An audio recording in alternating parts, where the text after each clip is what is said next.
मुलाकात भी बहुत बार होगा क्योंकि हम लखनऊ रहते हैं, आते रहते हैं। हमारी प्लान है कि हम अपनी ऑफिस यहीं बनाएंगे क्योंकि लखनऊ में तो बहुत सारे पत्रकारिता का है, लेकिन हमारे सेक्टर में अगर बीच में कहीं होता है किसी भी प्रकार की मामला तो वहाँ सोशल मीडिया पर देखने के कवरेज करने तो बात छोड़िए, पेपर में नहीं आता है। और हमारी सोच है कि अगर आपके साथ किसी भी प्रकार की समस्याएं होता तो उसको हम दिखाएंगे और सवाल सरकार से पूछेंगे। सर आइए।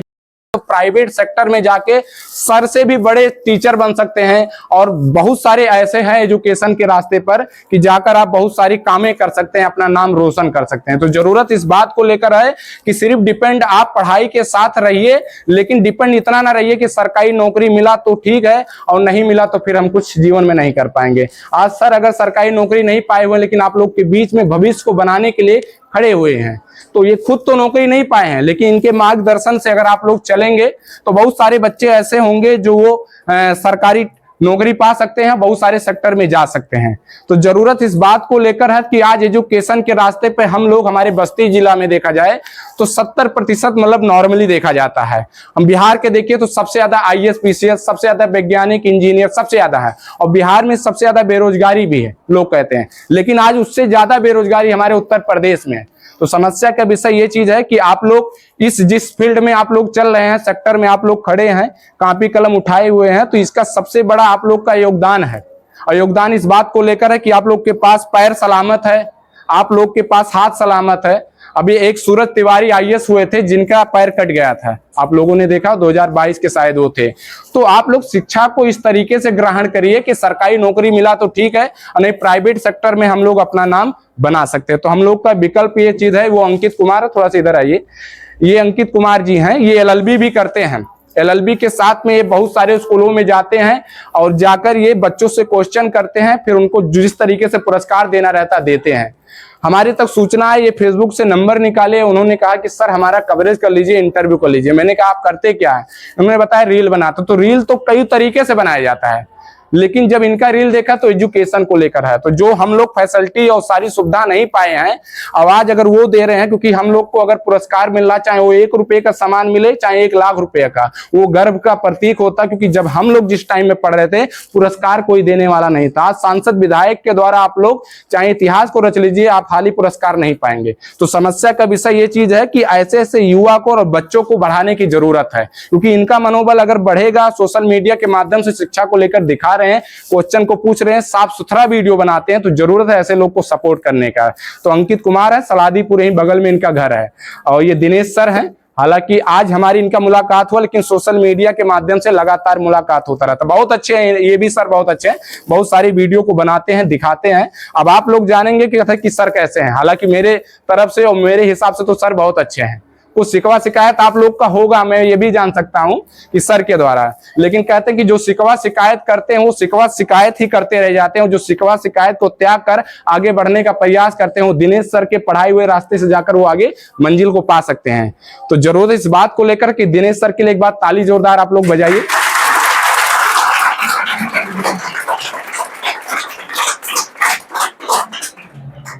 हम लोग देखिए आज हॉस्पिटलों में जाते हैं, सरकारी आज डॉक्टर मिलते हैं, लेकिन डॉक्टर सही से इलाज नहीं करते हैं। बहुत सारे बायो के बच्चे यहाँ सब बैठे हुए, सब बायो के हैं। अच्छा, तो आप लोग की सपना और भविष्य क्या है? डॉक्टर बनना है, इंजीनियर बनना है या IAS बनना है? क्या है सपना आप लोग का?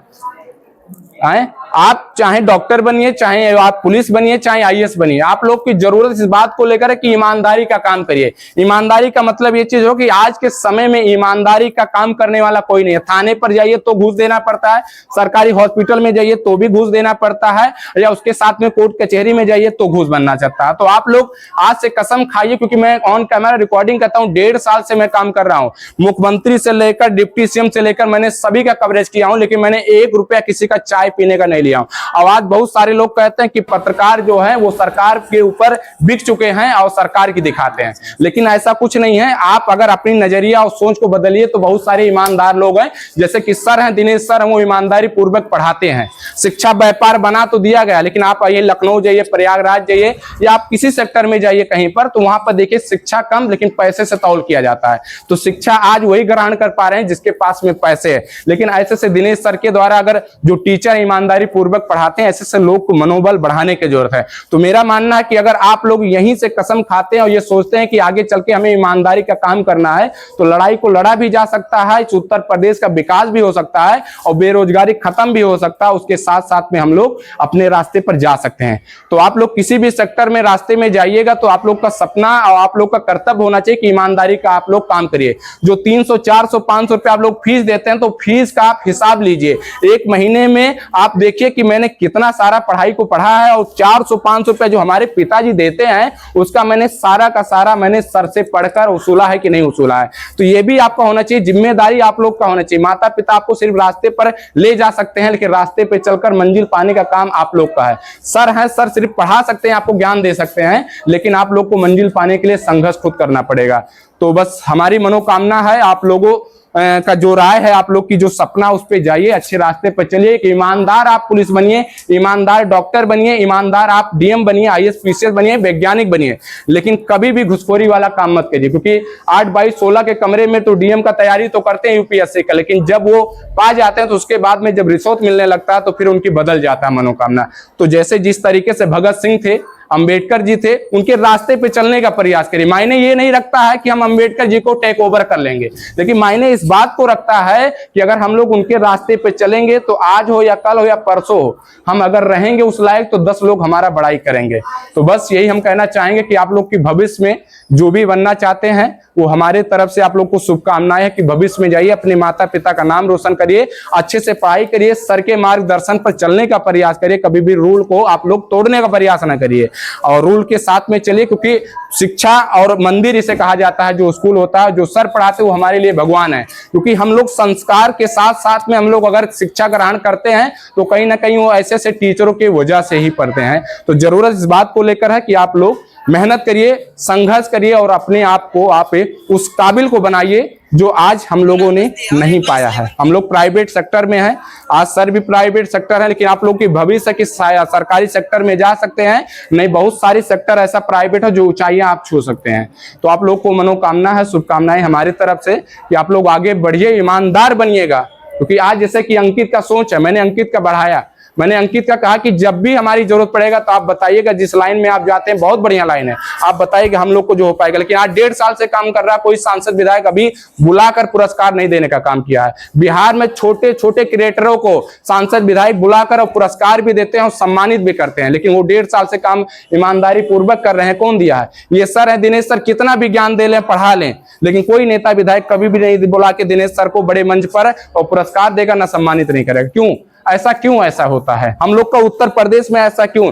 गरीबों को, टैलेंट को आज बढ़ाया नहीं जाता, गरीबों को, टैलेंट को आज रोका जाता है। मैं बार बार कहता हूं कि अगर हमारे उत्तर प्रदेश और भारत में गरीबों के टैलेंट को अगर पहचान ले सरकार, तो 10 साल के अंदर में हम लोग चाइना को टेक ओवर करके और आगे को बढ़ सकते हैं और हमारी प्रोडक्ट है वो चाइना में बिक सकता है। लेकिन इसके लिए सरकार को हम लोग के साथ होने की जरूरत है, नेता विधायक सांसद लोग को, हम गरीबों के टैलेंट को पहचानना पड़ेगा। नहीं, जैसे आज अंकित कुमार का टैलेंट को, मनोबल को तोड़ रहा है और टूट रहा है, ऐसे आप लोग का भी टूटेगा। तो संघर्ष करिए, एकता बनाकर रखिए, जब भी जरूरत स्कूल का पड़े तो आप लोग वहां साथ दीजिए, जब सर के साथ में किसी भी प्रकार की समस्या है तो वहां खड़े होकर आप लोग साथ देने का प्रयास करिए। और यहाँ आप लोग पढ़कर आप चाहे जहां पर जाइए वहां रहकर एक ही बात रखिएगा कि मुझे अपने माता पिता का नाम रोशन करना है, इस उत्तर प्रदेश की भ्रष्टाचार खत्म करना है और सारी जो समस्या से गरीब लोग लड़ रहे हैं उसको भी समाप्त करना है। बस आप लोग बहुत समझदार भी हैं और काबिलियत है, क्योंकि मैंने सर के द्वारा जाना कि जो भी बच्चे यहाँ ईमानदारी पूर्वक पढ़ते हैं और संघर्ष से करते हैं। तो आप लोग कसम खाते हैं कि ईमानदार एक दिन आप लोग बनेंगे अगर आप सेक्टर में जाते हैं? बताइए, आप लोग ईमानदार बनेंगे या आप बेईमान बनेंगे? जिस तरीके से आज के समय में घूसखोरी भ्रष्टाचार किया जा रहा है, उस घूसखोरी भ्रष्टाचार को जिम्मा कौन लेता है हटाने के लिए, मिटाने के लिए? आप लोग की है, और कोई लेगा? आप ही लोग का कर्तव्य है। तो वो लड़ाई को आप लड़िए कि किसी भी माँ का बिना दवा का, इलाज का किसी का जान न जाए और किसी माँ के और बेटा का बिछड़ा न जाए। तो इसलिए आप लोग को जरूरत है कि ये सब चीजों को त्याग कर आप लोग पढ़ाई को पढ़िए, स्कूल का नाम बनाइए, उसके साथ में अपने जिला का नाम बनाइए, अपने उत्तर प्रदेश का नाम बनाइए और ऐसे सर का नाम बनाइए। तो आप लोग बहुत होनहार बच्चे हैं, आप लोग के अंदर ऐसी टैलेंट है कि अगर आप अपने आप को, टैलेंट को पहचान लेंगे तो बहुत आगे जा सकते हैं। बहुत बहुत धन्यवाद, आप लोगों ने हमारी बातों को सुना। अब इस रास्ते पर सुनकर कितने लोग चलेंगे ये भी हम आगे देखेंगे। हालांकि तो चलिए, जय हिंद।